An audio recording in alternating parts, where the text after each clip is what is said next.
Good morning students. Energy वाला formula आपने पढ़ा था, E is equal to -2π² m z square e की power 4 upon n square h square. ये ऊर्जा वाले में आपके पढ़ा हुआ है। अब मैं आपको ये कह रहा हूं कि कल आपने R पढ़ा था, रिडबर्ग नियतांक तरंग संख्या के रूप में। तरंग संख्या के रूप में आपके पास ये आया था 2π² m z स्क्वेयर e की पावर 4 अपॉन CH³। मोटा मोटी मुझे याद है यही आया था, दोबारा लिख देता हूं। HC अपॉन लेमडा बराबर आपके आया था 2π² m z स्क्वेयर e की power 4 upon h square 1 upon n1 square minus 1 upon n2 square. इस HC को आप यहां लाए थे तो ये हो गया था CH³। यही मैंने यहां लिखा है, ये R था। अब बात समझना, अपन बात क्या करना चाह रहे हैं आपसे। आपके सिलेबस के हिसाब से 11th क्लास के हिसाब से तो अपन कोई बात अब नहीं कर रहे, अब अपने एक बार कंपटीशन की बात कर रहे हैं। ये दोनों फॉर्मूले आपने पढ़ लिया, ये भी आपको अच्छे से आता है, ये आपके 11th में, ये भी अच्छे से आ रहा है, ये 11th में। अब एग्जाम में क्वेश्चन आता है कंपटीशन में से, समझना। Energy in the form of Rydberg constant. R के फॉर्म में एनर्जी क्या आएगी? तो आर के फॉर्म में एनर्जी लेना है। एक फॉर्मूला ये पढ़ा, एक ये पढ़ा। सीधा तरीका है, इस फॉर्मूले में इस फॉर्मूले को डिवाइड कर दो, आपका आंसर आ जाएगा। इस फॉर्मूले में इस फॉर्मूले को डिवाइड करो, आपका आंसर आ जाएगा। सीधा तरीका। वैसे नहीं करना चाहे तो इजी बताता हूं। इधर मैं लिखता हूं R,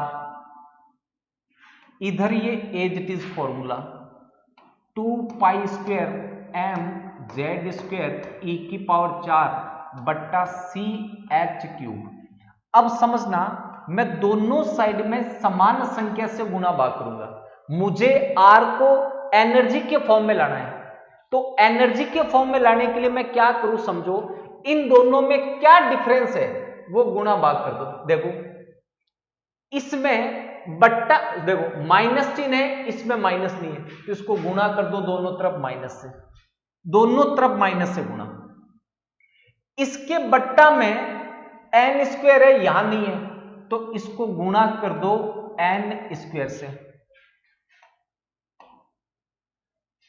यहां पे C है, यहां C नहीं है, तो C को हटाने के लिए ऊपर C कर दो।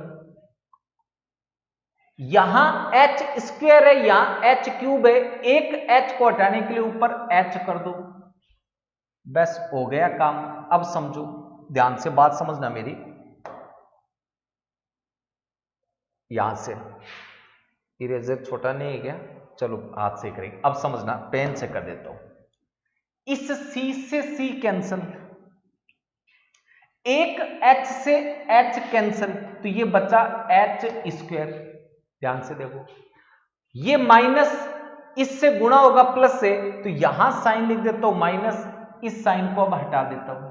अब देखो ये और ये एक जैसे गया, -2π² m z स्क्वायर e की पावर 4 और कुछ नहीं बचा, बट्टा n स्क्वायर h स्क्वायर। आगे इसका मतलब मैं अब इस पूरे पद की जगह ये लिख दूं एनर्जी E।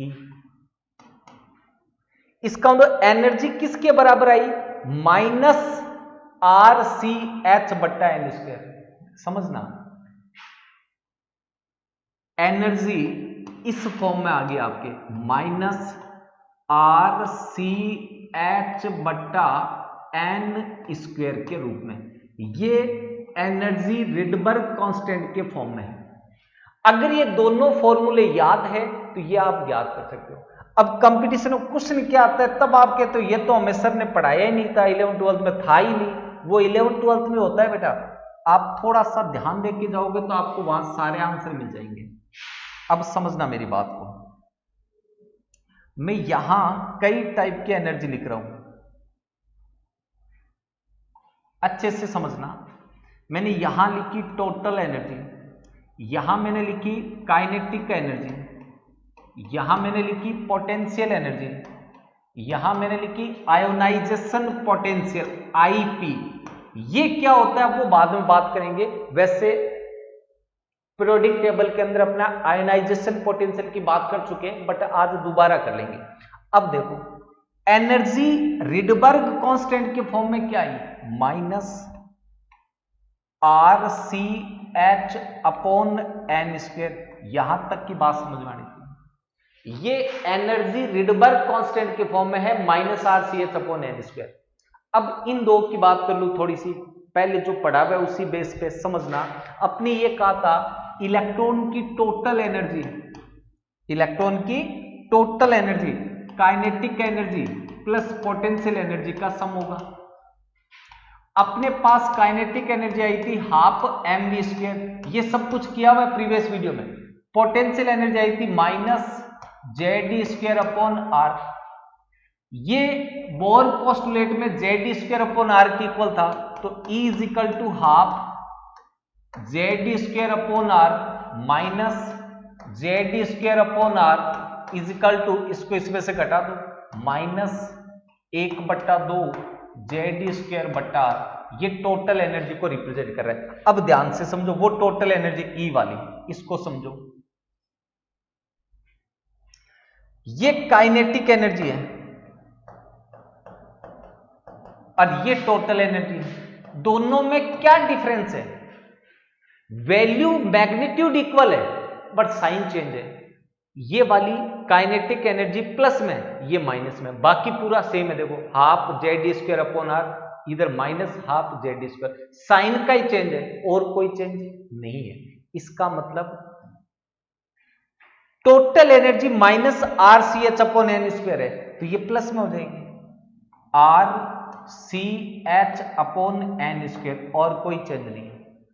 अब इस टोटल एनर्जी को आप इससे कंपेयर करो एक बार, पोटेंशियल एनर्जी से, इससे कंपेयर करो, माइनस पूरा एक साथ, इससे पोटेंशियल एनर्जी, इसके कंपेयर में ये डबल है। अब आप कहोगे सर ये तो हाफ है, डबल क्यों बता रहे हो? अरे नेगेटिव में है ये, देखो -0.5 -0.25, या पॉइंटों का ही झंझट हटा देता हूं, -10 -5। अब आप कहोगे ये तो हाफ है, हाफ नहीं है, डबल है, साइन माइनस का है ना, तो माइनस साइन इसमें भी माइनस साइन है, तो माइनस में जो हाफ हो गया वो एक्चुअल में डबल हो गया। या मैं ऐसे बोल दूं कि इसके कंपेयर में ये नेगेटिव में डबल है, इस टोटल एनर्जी के कंपेयर में ये नेगेटिव में डबल है। इसका मतलब पोटेंशियल एनर्जी किसकी इक्वल होगी, E मल्टीप्लाई 2, E की वैल्यू जो भी है उसको 2 से मल्टीप्लाई कर दो, तो ऐसे आ जाएगा। E का मान था minus are c h n square, 2 से मल्टीप्लाई कर दिया, -2 r c h upon n square. देखो ये सारे कंपटीशन के फॉर्मूले अपने आप आ गए, ये आपके सिलेबस में, ये सिलेबस में, इसमें इसको डिवाइड कर दो, ये आ जाएगा। ये जब आ गया तो ये आपके सिलेबस में तीनों, इससे वो आ जाएगा। अब बचा क्या मेरे पास, आईपी। आईपी के लिए ऐसे समझो, आईपी के लिए बात ध्यान से समझना, मैं डिफरेंट एनर्जी लेवल की बात करूं, डिफरेंट एनर्जी लेवल। मैंने एनर्जी बोर पोस्टुलेट्स के अंदर एनर्जी वाला जो टॉपिक था उसको केवल फॉर्मूला लिख के 2-3 न्यूमेरिकल देके छोड़ दिया था, क्योंकि मुझे यहां वापस आना था। समझना heading, different energy levels, different energy levels of an electron in bore orbits. ये मैंने बोर ऑर्बिट्स लिए हैं, ऐसे समझना।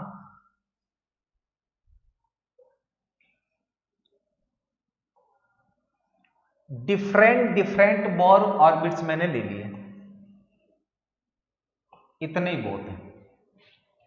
अब मैं इनको नंबर दूं, सॉरी, नंबर दे रहा हूं n is equal to 1 2 3 4 5 6 7 8 9 10 million billion infinite.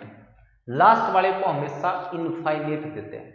मैंने आपको ये एनर्जी का फॉर्मूला करवाया था, E is equal to minus z square upon n square into 13.6 electron volt, 13.6 electron volt. यहां मैंने कहा था कि n इंक्रीज होगा, n इंक्रीज होगा तो एनर्जी नेगेटिव में डिक्रीज होगी, और नेगेटिव में डिक्रीज होने का मतलब है इंक्रीज होना। इसका मतलब n इंक्रीज होगा तो एनर्जी इंक्रीज होगी।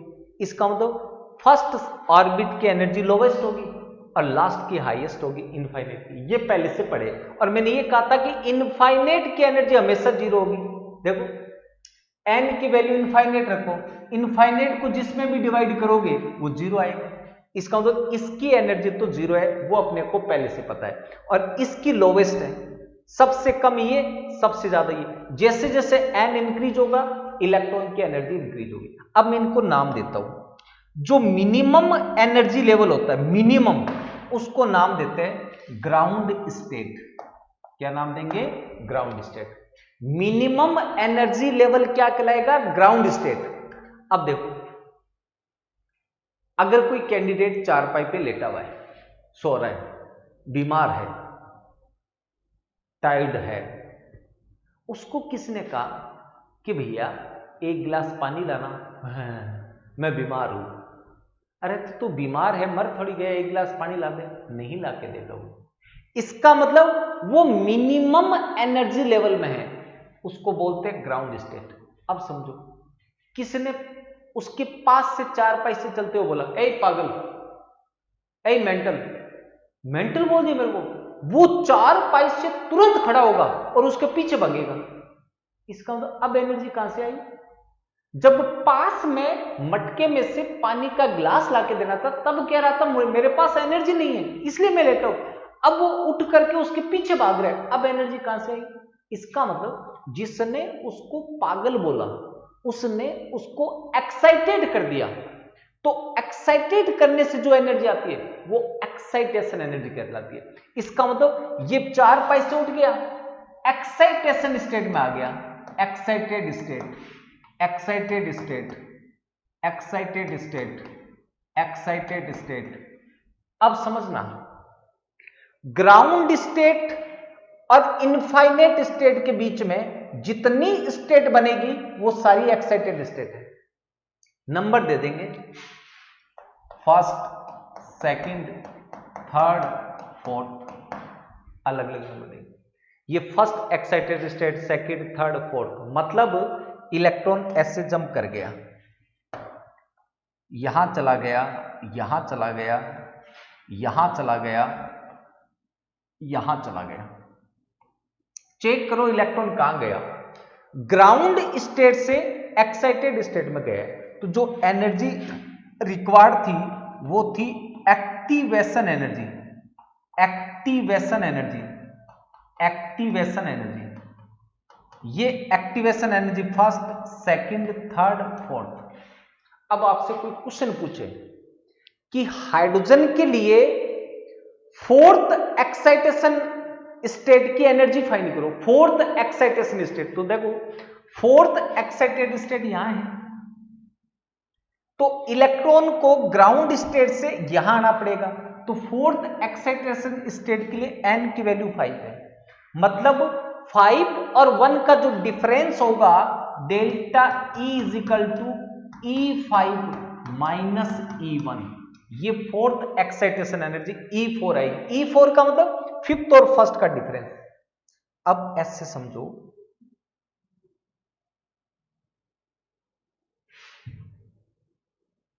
अगर कोई इलेक्ट्रॉन ग्राउंड स्टेट में है, कहां है? ग्राउंड स्टेट में, मतलब कोई चार पाई पे लेटा हुआ है। अब कोई कैंडिडेट आया, बोलिए भैया आपको पता है क्या कि क्या आतंकवादी आए हुए 3 मिनट में बम विस्फोट होने वाला है, बम विस्फोट होने हैं। मतलब सुनते ही वो इतना ज्यादा एक्साइटेड हुआ कि इस दुनिया को ही छोड़ के चला गया। मतलब इस प्लेनेट से दूसरे प्लेनेट में चला गया, अर्थ वाले प्लेनेट को ही छोड़ दिया। मतलब इनफाइनेट का मतलब अर्थ से बाहर ही चला गया। तो ग्राउंड स्टेट में था, एनर्जी इतनी मिली कि वो सीधा इनफाइनेट सेल में चला गया। अगर कोई ग्राउंड स्टेट से इनफाइनेट सेल में चला जाता है तो जितनी एनर्जी रिक्वायर्ड होती है वो कहलाती है आयोनाइजेशन एनर्जी और आयोनाइजेशन पोटेंशियल। ये आपने पीरियोडिक टेबल में पढ़ा था, क्लासिफिकेशन ऑफ एलिमेंट में, कि आइसोलेटेड गैसियम एटम के आउटर सेल के इलेक्ट्रॉन को इनफाइनेट तक ले जाने के लिए रिक्वायर्ड एनर्जी आयोनाइजेशन पोटेंशियल कहलाती है। आई किसके इक्वल है? Energy of infinite shell minus energy of first shell. Infinite shell की एनर्जी इस फॉर्मूले से हमेशा 0 आएगी, माइनस फर्स्ट सेल की इस फॉर्मूले से फाइंड कर लो। अगर हाइड्रोजन की बात करूं तो 1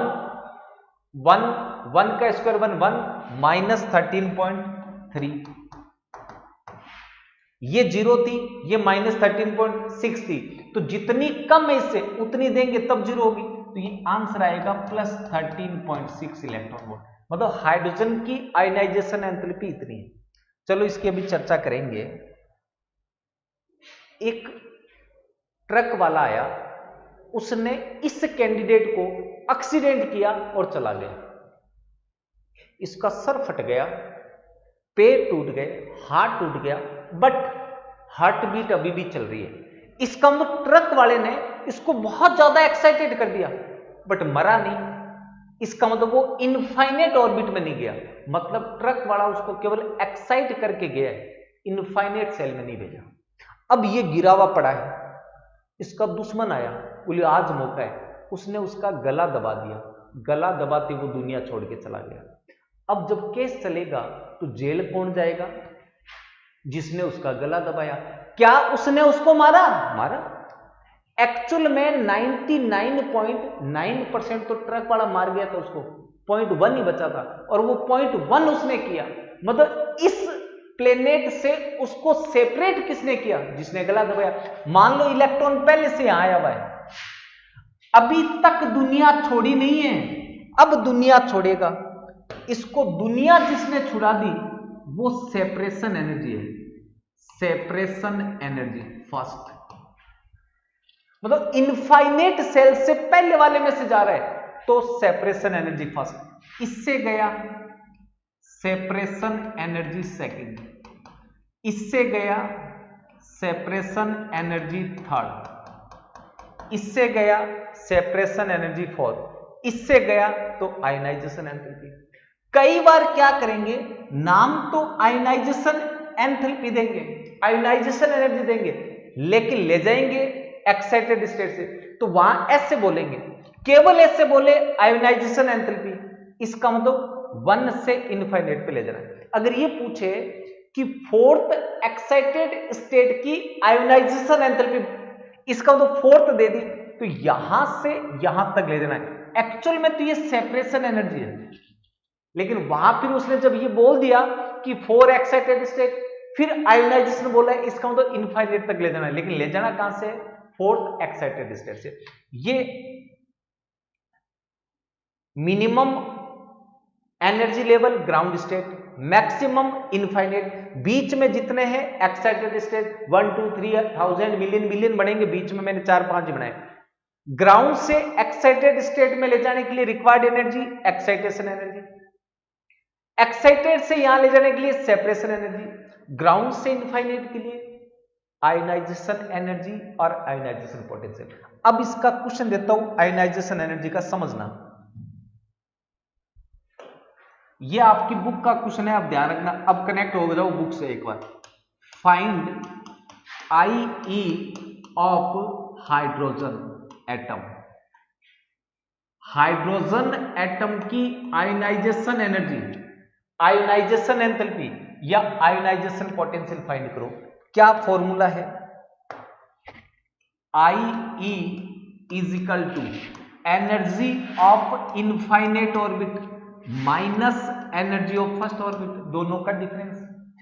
एनर्जी का फॉर्मूला है minus z square upon n infinite का स्क्वेयर इंटू 13.6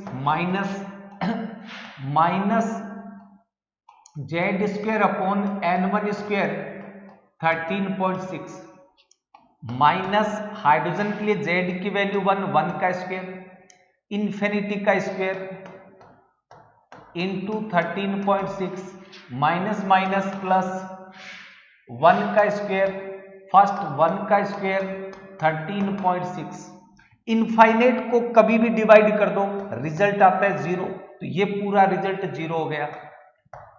ये रिजल्ट हो गया 13.6 electron volt.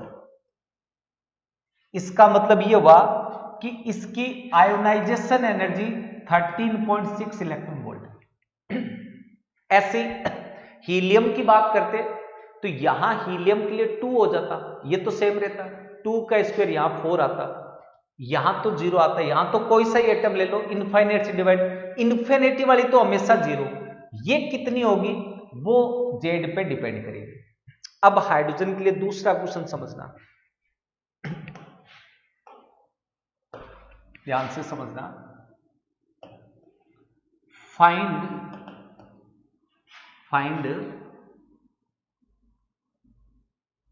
IP of hydrogen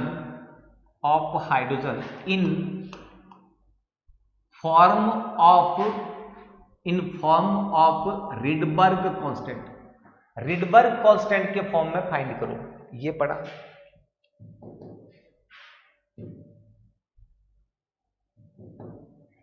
ये रहा, ये एनर्जी का फॉर्मूला है रिडबर्ग कांस्टेंट के फॉर्म में, E is equal to minus RCH upon n square. अब वो 13 पॉइंट वाला नहीं लगना है,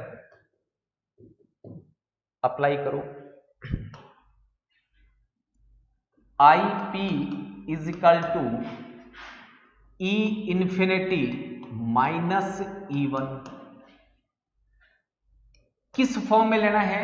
minus RCH upon n infinity. क्या प्रॉब्लम आ गई इसमें? एन, ये मार्कर बंद कैसे हो गया चलना?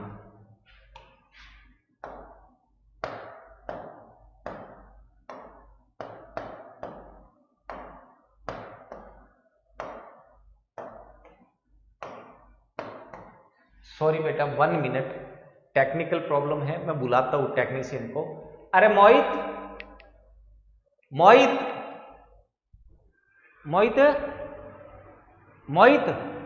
एक सेकंड आना बेटा। इसमें देखना ये चलना बंद हो गया मार्कर।